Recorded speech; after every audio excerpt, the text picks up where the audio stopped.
Mavsumiy grippdan keyin biz bilamizki, odamlarda tomoq og'rig'i, ovozini bo'g'ilishi va burun bitish kabi holatlar bilan bizga ko'p murojaat qiladi.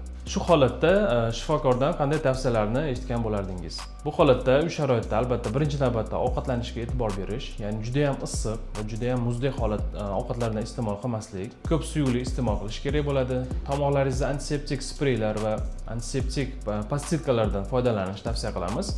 Agar sizda 5-6 kun ichida yuqoridagi aytib o'tilgan, ya'ni tana haroratining yuqori bo'lishi, ovoz bo'g'ilishi, tomoqda kuchli og'riq kabi belgilar 5-6 kunda ham o'tib ketmasa, unda albatta lor shifokoriga murojaat qilishingizni tavsiya qilgan bo'lardik. Yana bir shu borada bir narsani aytib o'tib ketmoqchiman. Antibiotiklarni o'z boshimchalik bilan qabul qilishni hech qachon biz tavsiya qilmagan bo'lardik. Sababi salbiy oqibatlari juda ham ko'p. Agar siz shu borada ko'proq ma'lumotga ega bo'lmoqchi bo'lsangiz, izohlarda plus belgisini qoldirishingizni so'rab qolamiz.